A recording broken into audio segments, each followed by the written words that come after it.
Shalom saudara yang kasih Tuhan, mari kita tunduk kepala kita berdoa. Bapa kami dalam surga yang kami kenal dalam nama Tuhan Yesus. Terima kasih Tuhan, kami mengucap syukur kepada Tuhan. Biar setiap kami Tuhan boleh Engkau tuntun kami sampai hari tua kami, sampai kedatangan Tuhan yang kedua kali, supaya kami didapati tidak bercela. Tuhan pagari kami dijauhkan dari godaan kuasa kegelapan, dijauhkan dari godaan iblis dan duniawi. Engkau memperkuat kami melalui iman kami, biar setiap kami boleh bertumbuh dan menyukai Tuhan, yaitu perkumpulan-perkumpulan rohani, supaya kami Tuhan ada di dalam komunitas yang orang mencintai Tuhan. Biar kami tertanam di gereja, di komsel, supaya kami tetap hidup di dalam hadirat Tuhan, supaya kami menikmati firman, kerukunan, damai sejahtera yang ada di gereja dan yang terimbas dalam kehidupan kami, sehingga berkat Tuhan boleh dicurahkan dalam hidup kami. Kami berdoa untuk setiap yang punya masalah, setiap orang yang punya pergumulan masalah, baik keuangan keluarga, baik studi karir maupun teman hidup. Kiranya Tuhan memberkati, Tuhan menyucikan, memulihkan, bahkan yang sakit Tuhan sembuhkan di dalam nama Tuhan Yesus. Haleluya. Amin. Puji Tuhan saudara yang dikasihi Tuhan.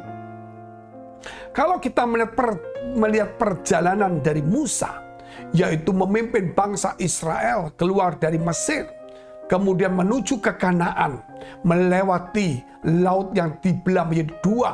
Di tengah perjalanan Tuhan pun memberikan setiap pagi mana, roti yang turun dari surga. Dan kemudian mereka haus, maka dibuatlah bukit batu memancarkan air.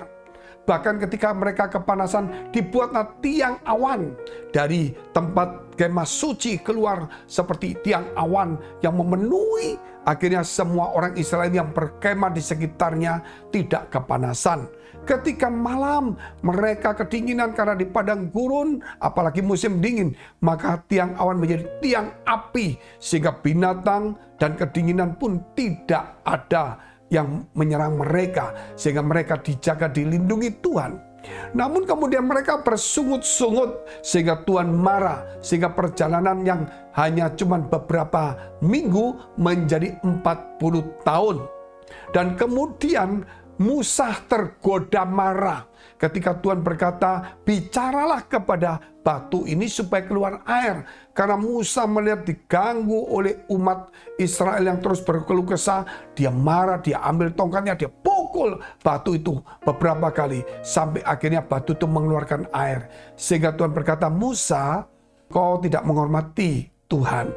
Karena apa? Karena akhirnya orang Israel menganggap tongkat Musa yang hebat, bukan Tuhannya.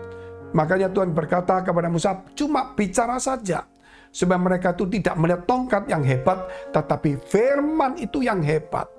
Dari situlah kemudian Musa, saudara, yang memimpin bangsa Israel, yang benar-benar tergoda, capek, berat, akhirnya juga bisa bersalah. Tidak satupun orang di dunia ini yang tidak berdosa. Sebab itu saudara, semua nabi juga berdosa, sehingga mereka tidak bisa menyelamatkan orang lain. Hanya Tuhan Yesus yang tidak berdosa, sehingga dia bisa menyelamatkan semua orang. Berarti Tuhan bukan sekedar nabi, dia di atas. Sehingga suatu saat ketika Tuhan berdoa, maka Musa dan Elia bisa ada di tengah-tengah. Ya, Yesus ada di tengah-tengah mereka. Di manakah, cara apakah, dan siapakah Yesus itu? Saudara bisa merenungkan sendiri. Tetapi saya mau bicara mengenai Gunung Nebo. Dalam perjalanan kemudian, Musa sudah berusia 120 tahun. Maka Tuhan memanggil Musa untuk naik di Gunung Nebo, perbatasan antara Israel dengan Yordan. Dibatasi dengan gunung ini dan ada sungai Yordan. Di mana dari Gunung Nebo orang bisa melihat Yeriko, Yerusalem, dan Israel. Karena Gunung Nebo cukup dingin. Sekarang Gunung Nebo itu ada di tempat Yordania. Dan kalau kita pergi ke sana, kita bisa naik bus sampai mendekati puncak. Dan kemudian kita jalan tidak jauh, hanya sekitar 150 meter. Maka kita akan melihat semuanya. Nah, memang dari situ adalah padang gurun. Dan apakah Gunung Nebo itu? Kita akan lihat dulu firman Tuhan, yaitu dalam Ulangan 34 ayat 1-9. Kemudian naiklah Musa dari dataran Moab ke atas Gunung Nebo, yakni ke atas puncak Pisgah yang di tentangan Yeriko. Lalu Tuhan memperlihatkan kepadanya seluruh negeri itu, daerah Gilead sampai ke kota Dan, yaitu namanya negeri Kanaan atau tanah perjanjian. Musa ditunjukkan untuk melihat itu loh tempatnya. Terus seluruh Naftali, tanah Efraim dan Manasye, seluruh tanah Yehuda sampai laut sebelah barat, tanah Negeb dan lembah Yordan, lembah Yeriko, kota pohon korma itu sampai Soar. Dan berfirmanlah Tuhan kepadanya, inilah negeri yang kujanjikan dengan sumpah kepada Abraham, Ishak dan Yakub.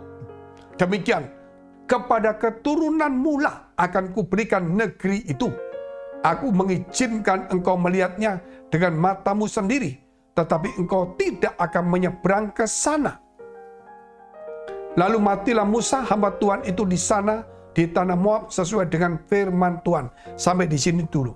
Jadi Tuhan pernah berjanji dengan sumpah bahwa tempat itu yaitu Kanaan, yaitu tanah perjanjian yang diperlihatkan oleh Tuhan kepada Musa dari gunung Nebo itu untuk melihat semuanya. Itulah yang dijanjikan dengan sumpah, itu diberikan. Tapi Musa tidak bisa masuk karena Musa telah bersalah kepada Tuhan. Tetapi Tuhan memberikan kepada Musa untuk melihat di hari terakhirnya. Ini loh tanah, dan sudah sejengkal lagi bangsa Israel akan masuk. Dan kamu cuma melihat ini loh janjinya. Tetapi saudara, kemudian Musa mati di situ. Kemudian Yosua menjadi pemimpin dan mereka turun menyeberang sungai Yordan dan mereka mulai masuk di tanah perjanjian. Dan itulah Israel sampai hari ini yang dijanjikan oleh Tuhan kepada Abraham, Ishak dan Yakub.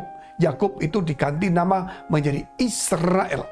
Saudara, kita akan lihat dulu ayat selanjutnya.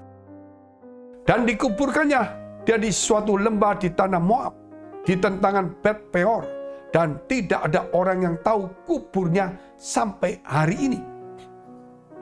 Musa berumur 120 tahun ketika ia mati, matanya belum kabur dan kekuatannya belum hilang. Luar biasa sekali janji pemeliharaan Tuhan. Orang Israel menangisi Musa di dataran Moab 30 hari lamanya, maka berakhirlah hari-hari tangis perkabungan karena Musa itu. Dan Yosua bin Nun penuh dengan roh kebijaksanaan, sebab Musa telah meletakkan tangannya ke atasnya. Sebab itu orang Israel mendengarkan dia dan melakukan seperti yang diperintahkan Tuhan kepada Musa. Kemudian Yosua memimpin. Saudara, dari sini kita melihat juga bagaimana yaitu di daerah Gunung Nebo, saya waktu ke sana, kurang lebih ketika kita turun, perjalanan kurang lebih 40 menit, sampailah di satu kota seni. Seperti kalau Indonesia itu Bali, kota seni, seniman, banyak penjual lukisan, keramik semuanya. Dan kota itulah mayoritas Kristen yang sampai hari ini terpelihara. Semuanya mayoritas Kristen. Dan ada situs-situs gereja.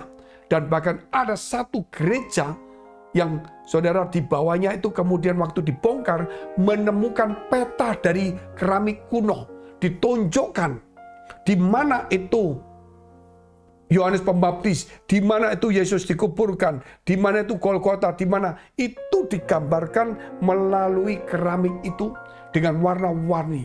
Dan dari situlah kemudian para arkeolog mencari mengikuti peta ini yang di lantai. Saudara, itu di lantai.